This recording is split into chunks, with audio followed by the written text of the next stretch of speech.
Que a Mãe Maria Santíssima hoje e sempre nos abençoe com a sua luz rosa de puro amor, nos auxiliando a nos conectar cada vez mais com a essência divina do puro amor.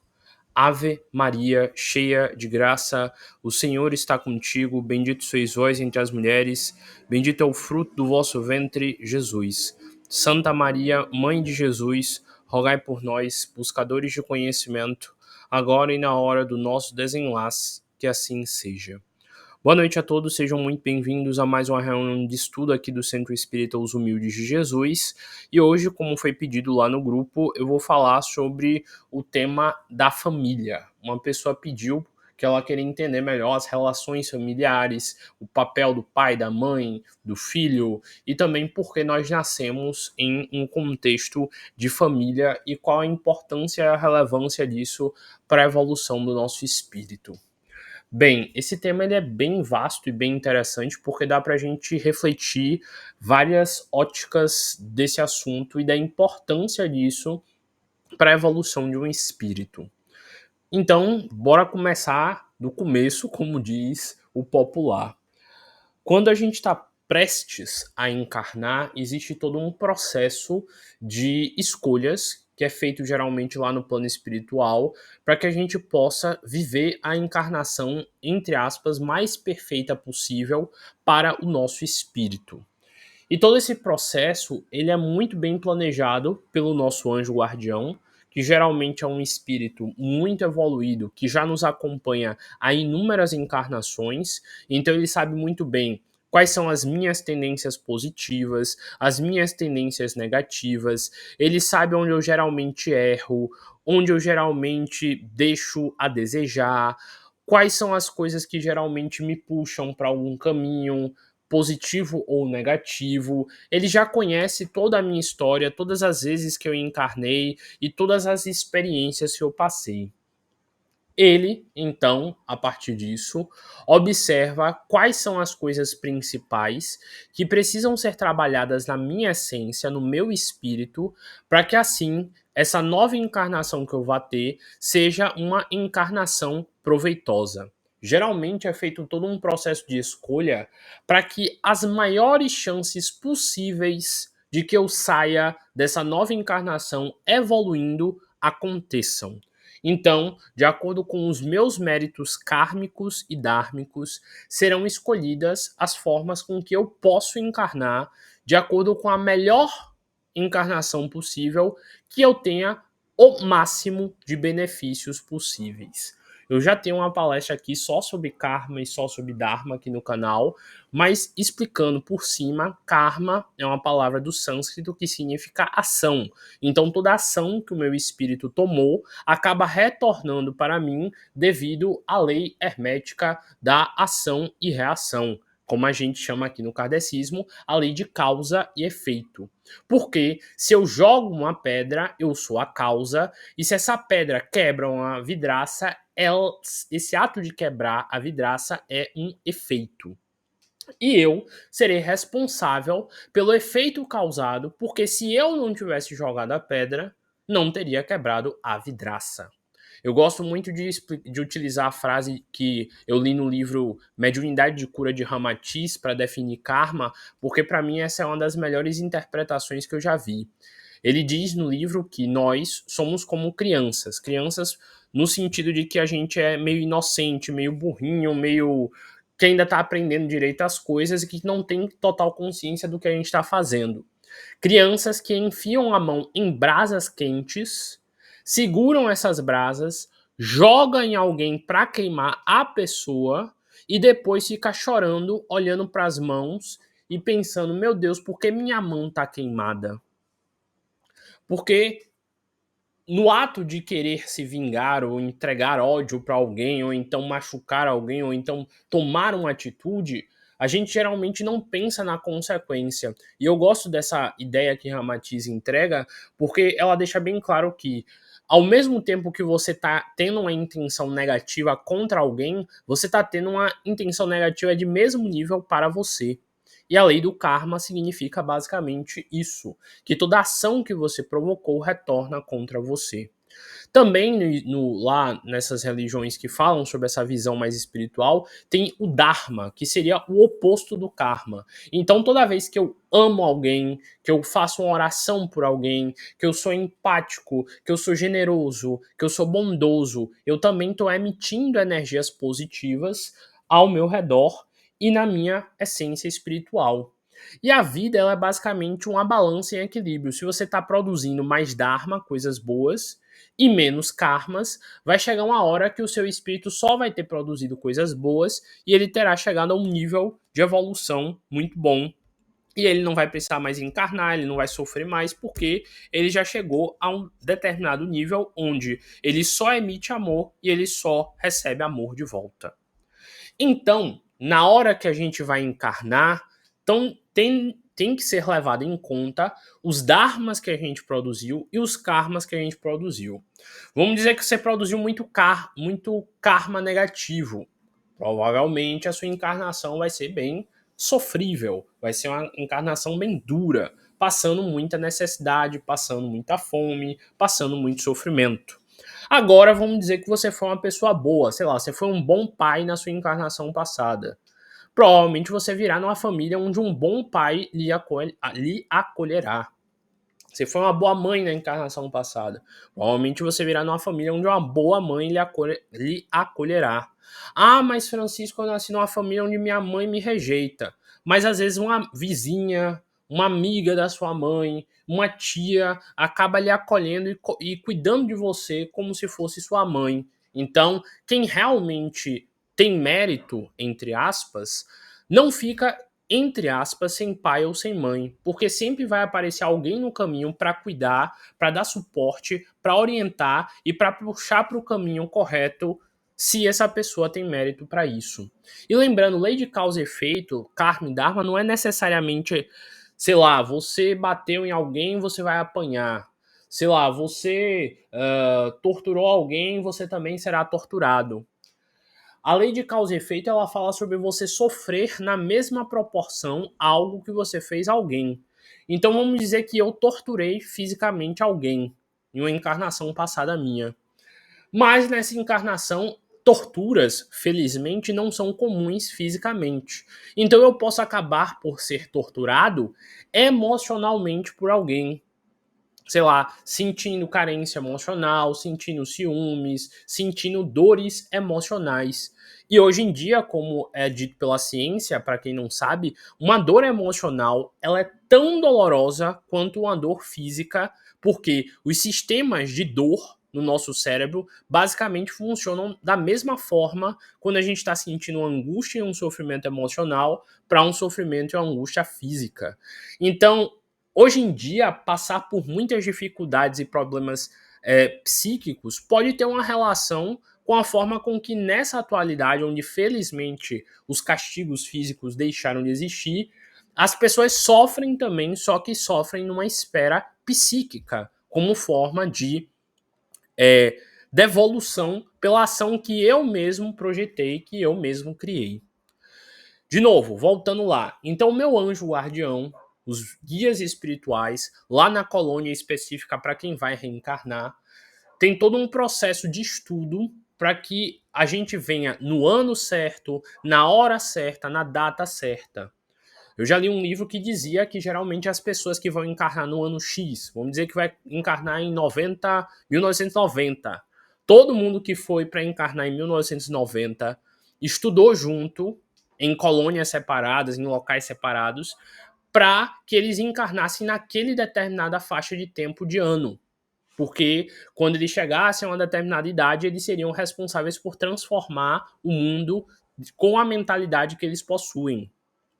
Sei lá, as pessoas que iam nascer durante o primeiro ciclo do ano, lá no signo de Áries. Eram pessoas que já tinham sido trabalhadas energeticamente, espiritualmente, para nascer com essas tendências de personalidade características, para que elas exercessem essa determinada função social.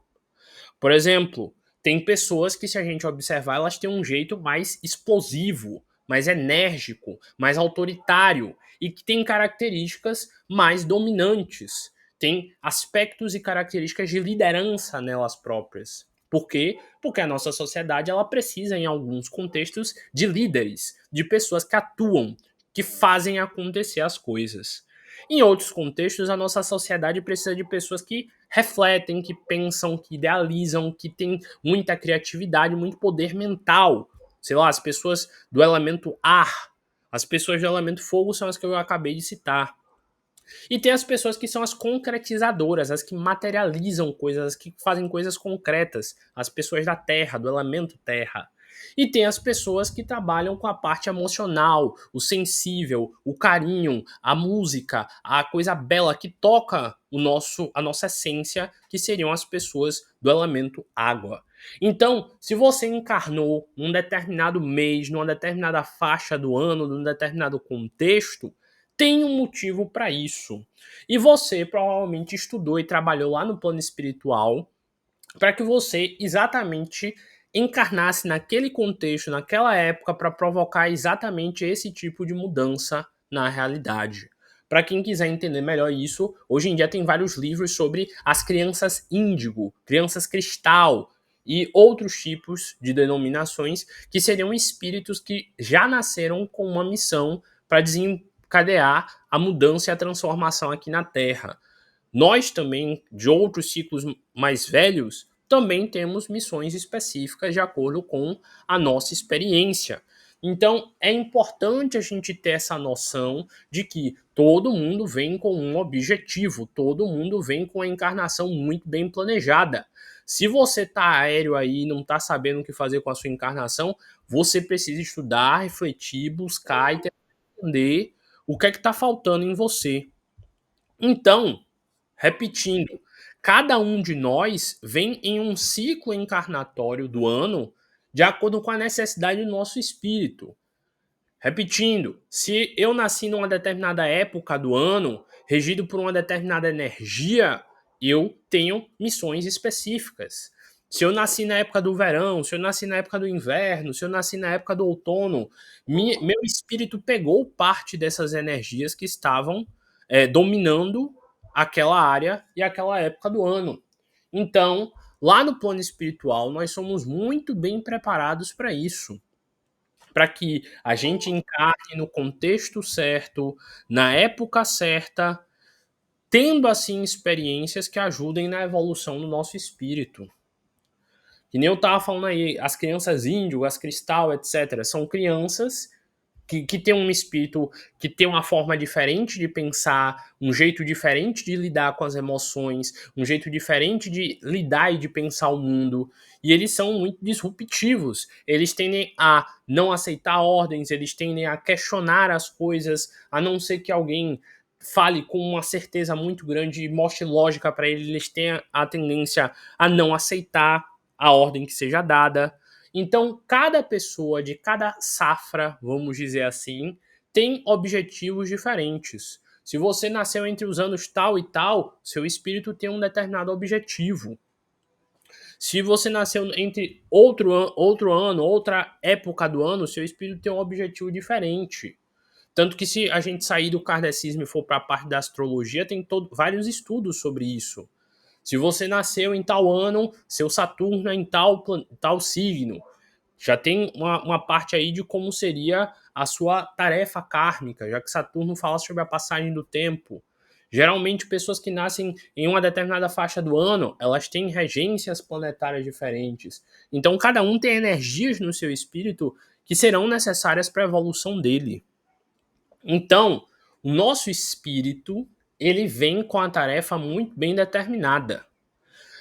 De novo, lá o anjo guardião, ele vai olhar quais são a energia, quais são as suas tendências e tudo mais para ele planejar qual o melhor local para você nascer, com o melhor contexto. Eu lembro, por exemplo, uma vez que eu li um livro que o cara ele estava escolhendo a encarnação dele. E o anjo guardião dele, o mentor dele, apresentou 3 possibilidades para ele escolher.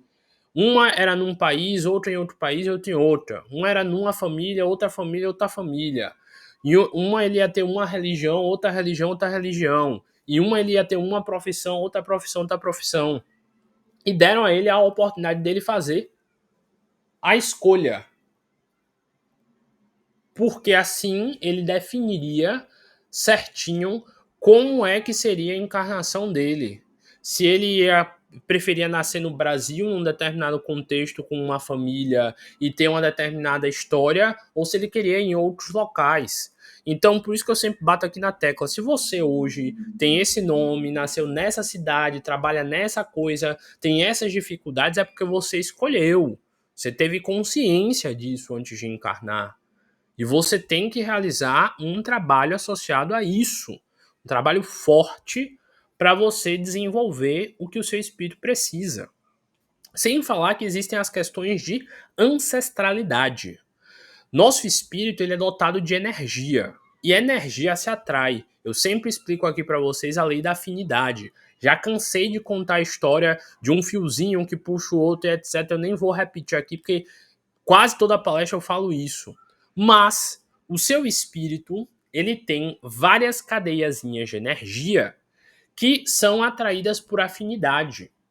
Então, o que eu mais vejo a gente falando, Francisco, eu não entendo minha família. Eu me sinto ET. No meio desse povo, eu não me dou com nenhum. Não sei por que eu tô aqui. Se tu tá aí é porque alguma coisa de igual tu tem com esse povo. Porque quando a gente vai encarnar, o nosso espírito ele só pode encarnar num corpo biológico que tem características parecidas com as tarefas que o nosso espírito tem que desencadear. Eu já li um livro, espírita tem muito tempo, nem lembro o nome, que dizia que o cara escolheu nascer numa determinada família e ele já sabia que com determinada idade ele ia precisar usar óculos. Porque eles tinham feito um estudo de percepção da genética da família dele e como a família tinha uma tendência a usar óculos, ele já sabia que ele ia desenvolver problemas de visão.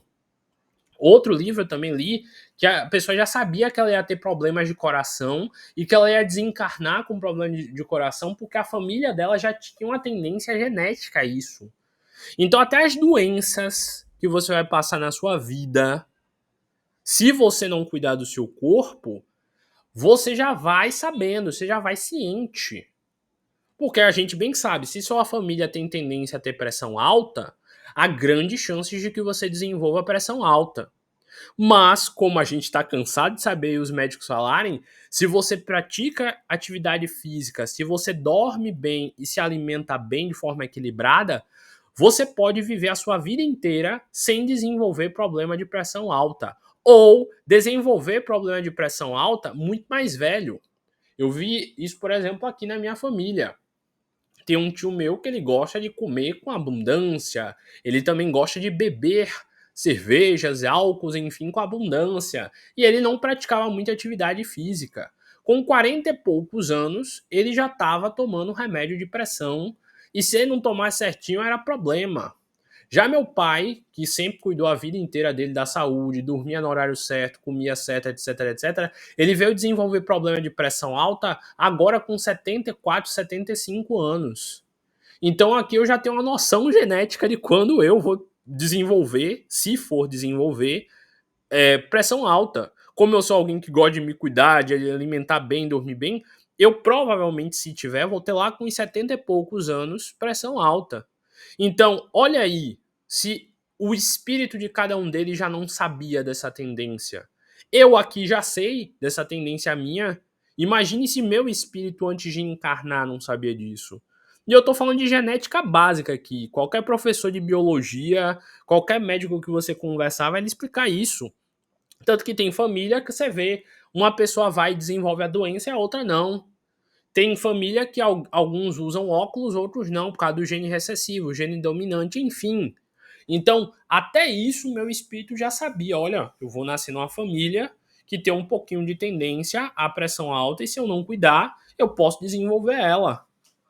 Então, observem aí o nível de consciência que o nosso espírito vem, depende do nível de evolução dele também, das consequências que ele vai ter na vida dele, de acordo com as escolhas que ele faz. Observem isso daí.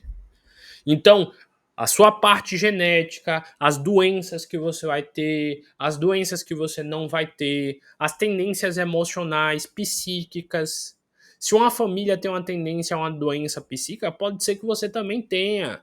Tudo isso daí é muito bem pensado antes de você encarnar, para que você viva essa experiência de uma forma mais aprofundada.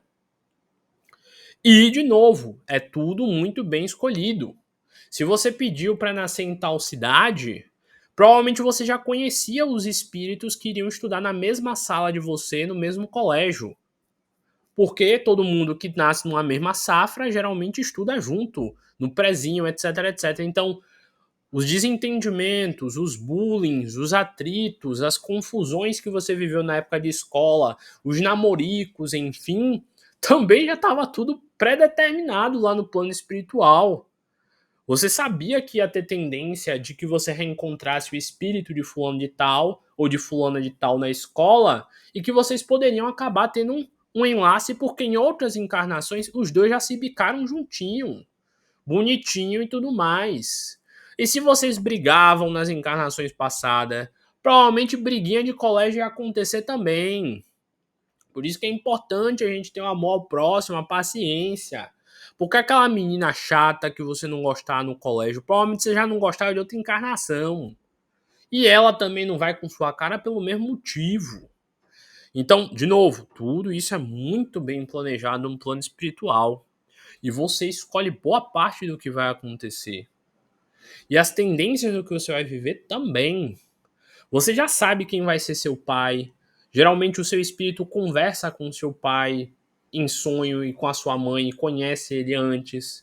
Então, dependendo do seu nível espiritual, você já sabia que seu pai ia ser rígido ou que ele ia ser um beberrão. Se ele ia ser alguém que ia ficar na sua família ou se ele ia comprar cigarro e nunca mais aparecer em casa.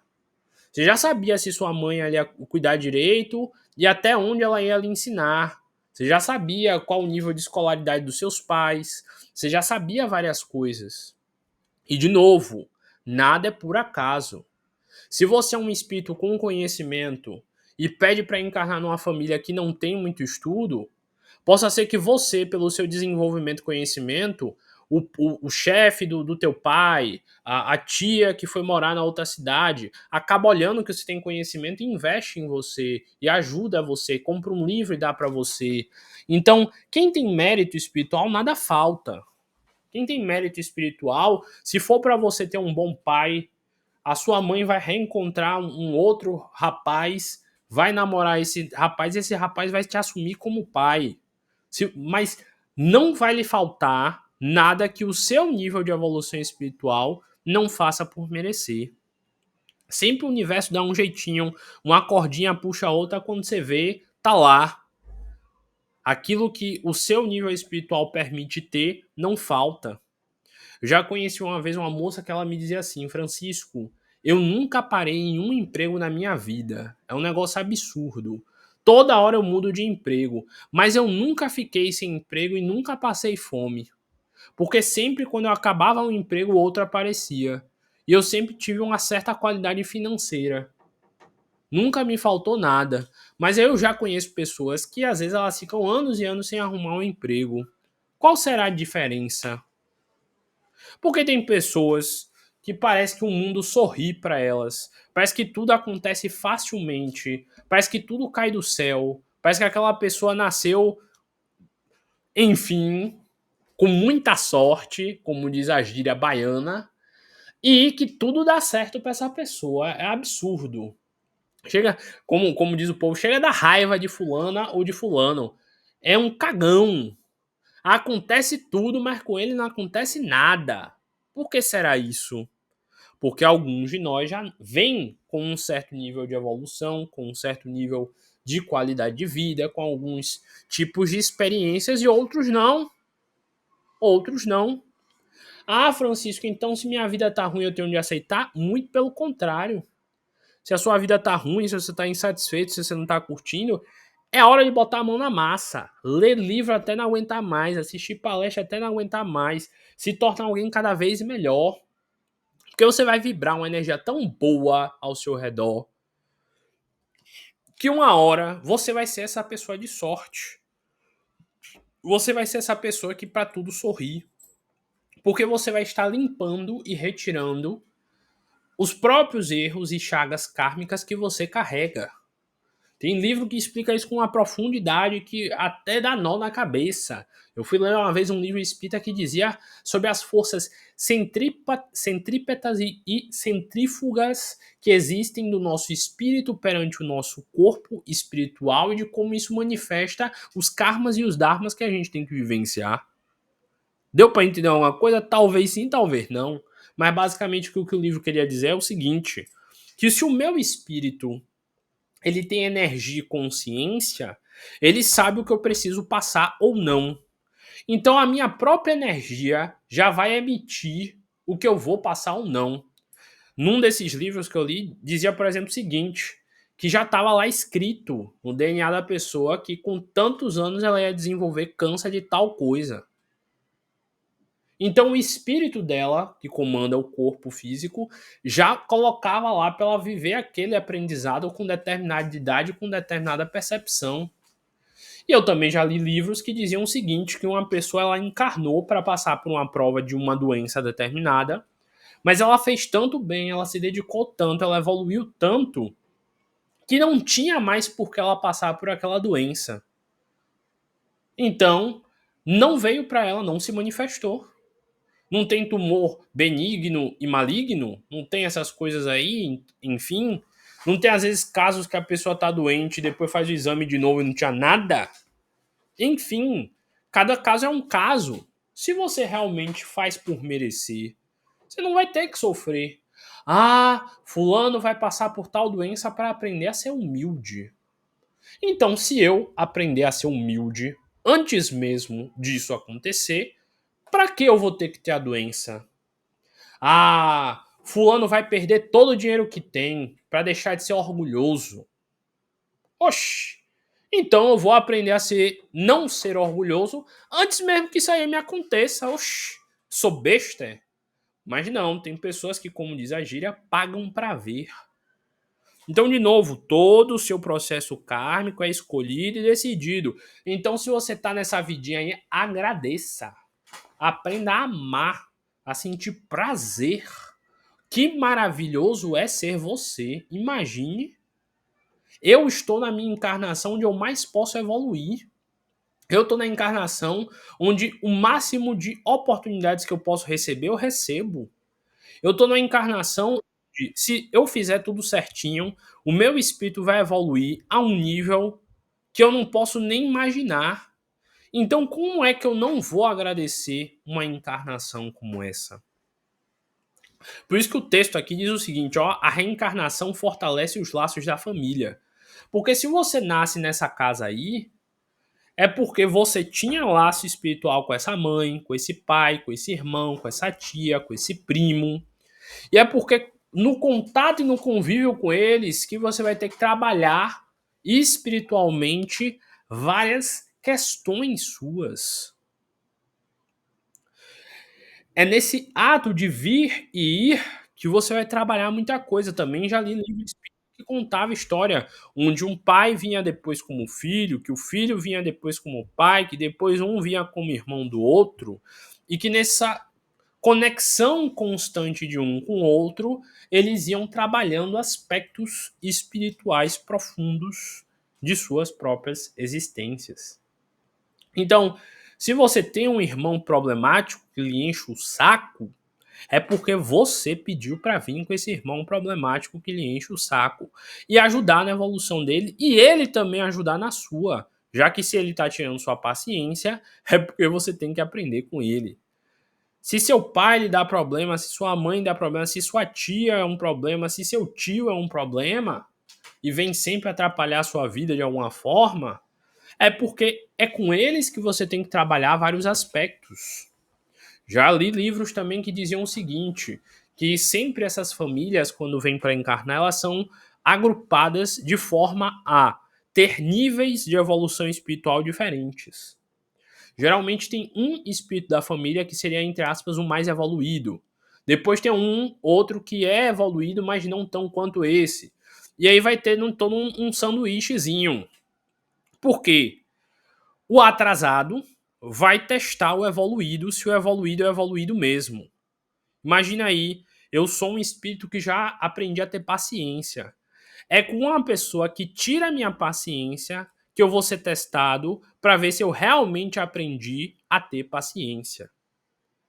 E, em compensação, é eu, como sendo um espírito um pouco mais evoluído, que vou orientar e ajudar essa pessoa a ela evoluir e tomar consciência dos erros dela. Então, toda relação familiar é uma relação de troca, onde a pessoa aprende e você também. Óbvio que você não é o tempo inteiro o alecrim do campo. Você não é o que nasceu sem ser semeado.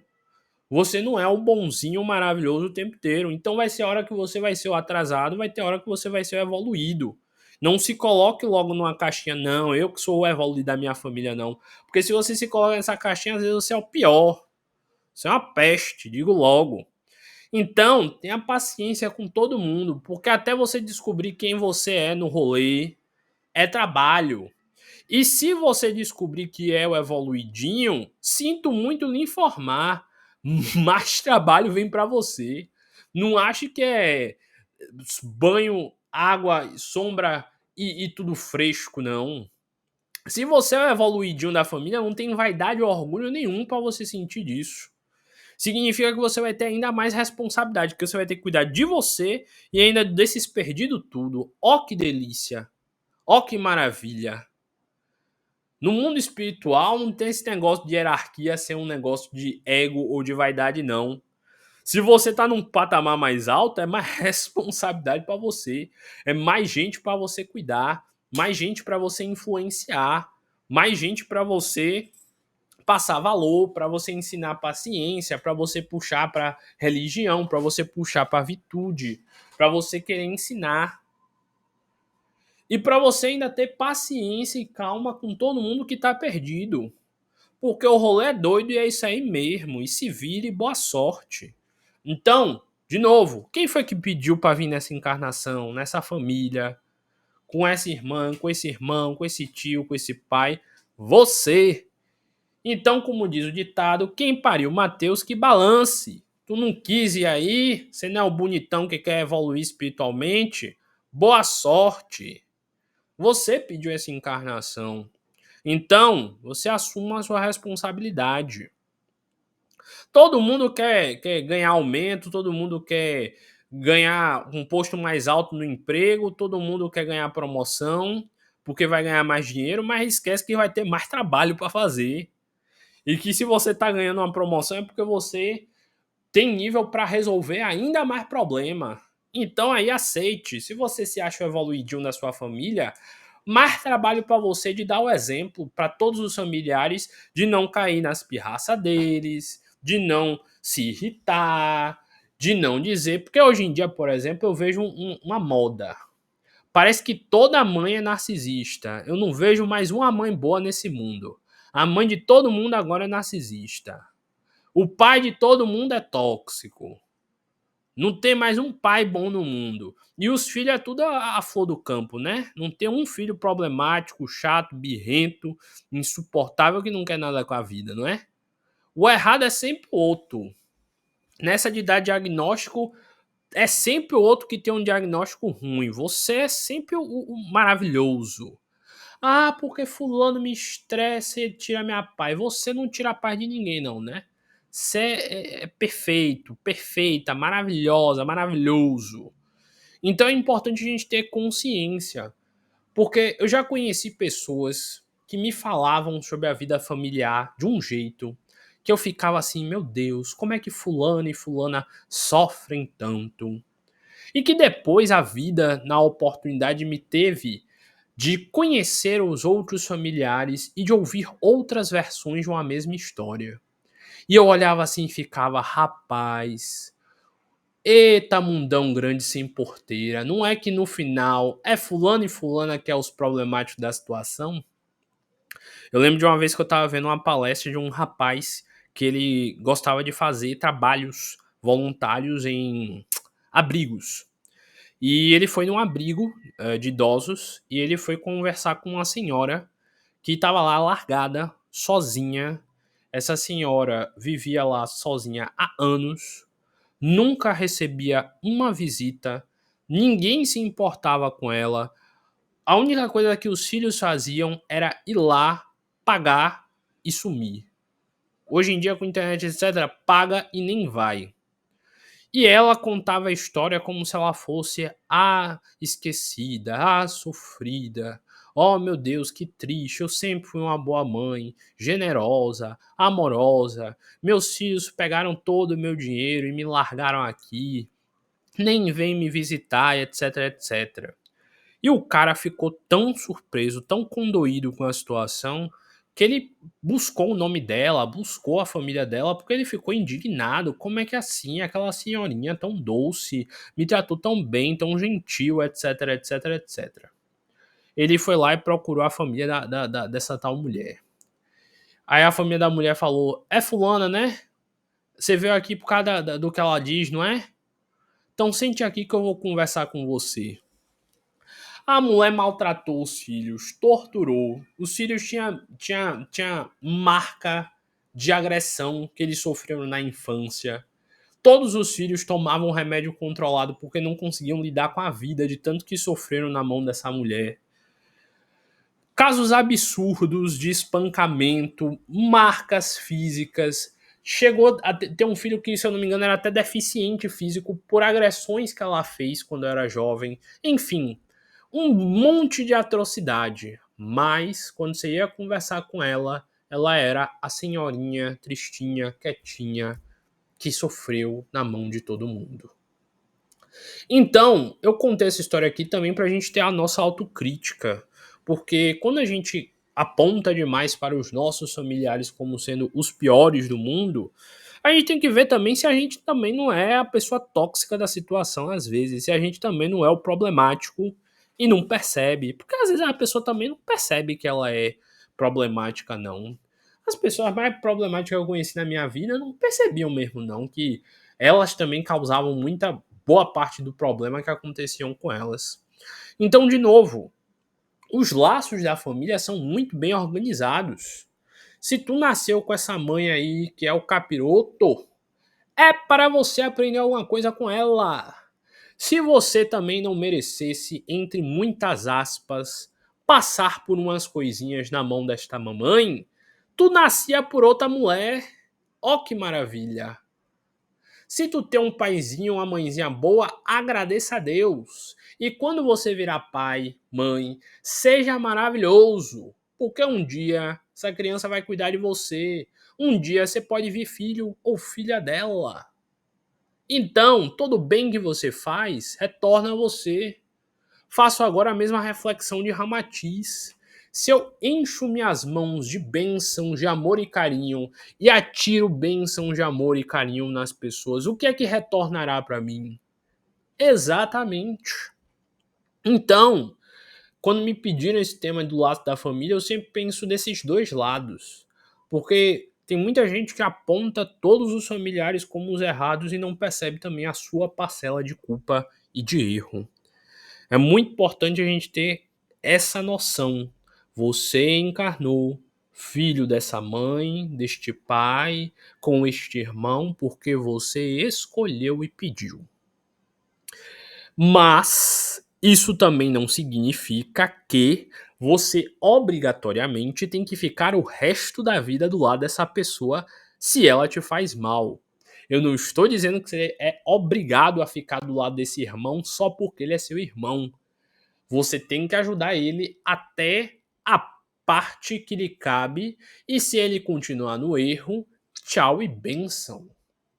Você é filho desta mãe e você tem que aprender coisas com ela e ela também com você até um certo nível.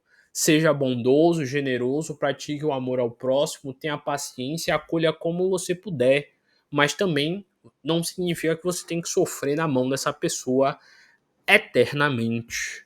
Então, o que eu estou dizendo aí é o seguinte: nós temos missões relacionadas à nossa família, mas a nossa missão vai até onde essa pessoa está disposta a aprender com a nossa conexão e vivenciar tudo isso. Então, tenham essa consciência. Façam o que estiver ao alcance de vocês, mas também saibam a hora de pular fora do barco para vocês não afundarem junto. Auxiliem como puder, mas se isso se tornou algo tóxico a ponto de lhe machucar o tempo inteiro, saiba também sair. Mas tenha consciência de continuar estudando, continuar aprendendo para ver se você realmente é o certo da situação ou se você é a falsa vítima. Tenha a autocrítica de perceber quando você é certo e quando você é errado. Saiba analisar, questionar e refletir sobre seus atos para você perceber até onde você é a flor do campo e até onde você é a erva venenosa. Porque, como diz lá a frase, o mesmo remédio pode se tornar um veneno dependendo da proporção. Tem uma pessoa, todo mundo que já trabalhou em algum lugar com muita gente já vivenciou isso. Tem a pessoa que todo mundo diz que gosta, tem a pessoa que todo mundo diz que odeia. Tem a pessoa que uns gostam e que outros odeiam e acham forçado e não suporta. Então, lembrem-se também que a vida, em muitos momentos, é questão de ponto de vista. O seu melhor amigo, para você, é o seu melhor amigo, mas para outra pessoa no mundo pode ser a pior pessoa do mundo. Uma pessoa que para você é muito boa, para outra pessoa pode ser amarga e voraz. Então, de novo, o ato de conviver em sociedade é um eterno ato de aprendizado e de evolução. O seu espírito está o tempo inteiro emitindo energia. E só vem até você pessoas que têm algo a lhe ensinar de bom ou de ruim. Então, toda vez que alguém novo, uma amizade nova surgir na sua vida, questione o que eu tenho de aprender com fulano ou fulana. Toda vez que alguém sai da sua vida, o que eu aprendi com fulano ou fulana. Toda vez que você vê alguém que você tem que conviver, entre aspas, obrigatoriamente, questione onde eu estou ensinando essa pessoa e onde eu tenho de aprender com esta pessoa. Porque toda relação é uma relação de mão dupla. Então o laço da família, ele é um dos principais laços de aprendizado. Porque é no seio da família onde, entre aspas, quando tudo aperta, a gente, entre aspas, acha alguém para nos dar suporte. De novo, entre aspas. E lembrando, se você é órfão de família biológica de sangue, a vida pode lhe dar uma família de amigos, uma família de boas pessoas que vão lhe acolher de tal forma a qual você merece. Já conheci muitas pessoas na vida também que não tinham mais contato nenhum com a família, não falava com a mãe, com o pai, com os irmãos e sumiu no mundo. Mas que o mundo deu a essa pessoa a família de pessoas muito melhores, a ponto dela ter entendido e dele também ter entendido que foi melhor assim, porque pessoas que não tinham o mesmo sangue eram mais pai, mais mãe, mais irmão do que os que tinham. Então, lembre-se, tudo é uma questão de merecimento, de dedicação e de boa ação. Pessoas boas enxergam e reconhecem outras pessoas boas, se acolhem e se ajudam. Então, o que é seu sempre virá até você. Não importa como seja, mas virá. Se o seu pai não é um bom pai, a vida lhe dará outros pais. Se sua mãe não é uma boa mãe, a vida lhe dará outras mães. Às vezes o pai que você não teve é um livro que lendo vai lhe dar bons conselhos que o teu pai deveria ter lhe dado. Às vezes o pai que lhe faltou na vida física pode se tornar um amigo mais velho que lhe dá uns conselhos e lhe diz, não vá por esse caminho não. Às vezes a mãe que deveria lhe aconselhar sobre seus relacionamentos é a amiga que diz, rapaz, se saia desse homem, que esse homem tá errado. Então, nunca faltam conselhos, nunca faltam orientações, nunca falta alguém que nos dê aquilo que a gente precisa. Nós que somos egóicos e orgulhosos de muitas das vezes não saber receber o conselho, de não saber receber aquilo que vem pra gente. Esses dias eu estava na academia e tinha um rapaz fazendo um exercício totalmente errado, muito errado mesmo. E eu, que gosto de observar as coisas, fiquei indignado, tipo, poxa, por que ele tá fazendo tão errado e ninguém diz nada? E aí eu fui conversar com o instrutor, que eu sempre troco ideia, e perguntar, poxa, fulano não tá fazendo errado ali não? Ele tá. Aí eu, e por que você não avisa ele, não orienta ele? Rapaz, o instrutor falando, eu já expliquei o certo para ele 3 vezes. E na terceira vez ele me deu uma patada e falou que era melhor não me meter não, que ele sabia o que ele estava fazendo.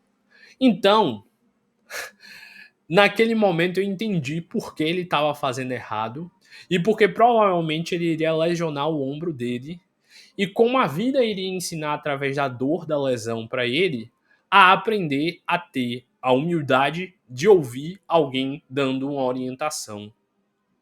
Da mesma forma que esse rapaz não quis ouvir o instrutor de que ele deveria fazer o movimento de outra forma para não machucar o ombro, às vezes você tá num relacionamento e a sua amiga diz: termine com fulano, ele vai lhe bater. E você fica lá e apanha de fulano. Foi falta de aviso? Foi falta de suporte? Não tinha ninguém para avisar?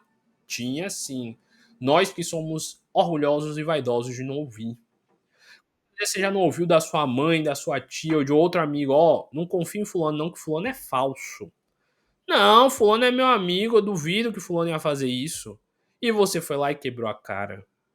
Então, na hora do aperto, a gente acha que a gente não tem suporte, que ninguém nos avisou. Oh meu Deus, porque minha vida é assim? Ah, lá, lá, lá, lá. Mas quando o aviso veio, a gente não ouviu. A gente não quis acolher e não quis aceitar.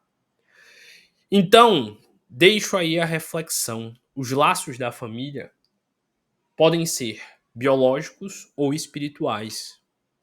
Ninguém fica sem família no mundo, nessa parte metafórica que eu estou falando. Às vezes um livro é o pai, às vezes um livro é uma mãe. Às vezes um conselho, um programa, uma novela, um filme dá conselhos e aprendizados que você precisava.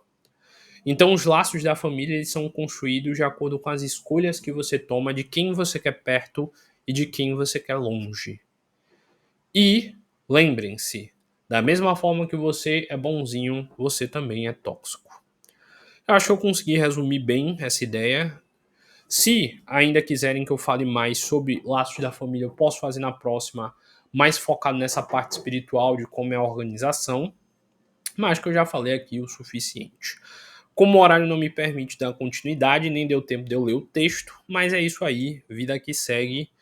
Desejo que vocês sejam capazes de observar os outros e observar a vocês mesmos em relação aos seus erros e acertos, e que vocês encontrem um caminho onde vocês possam realmente evoluir e encontrar o sucesso como a única possibilidade.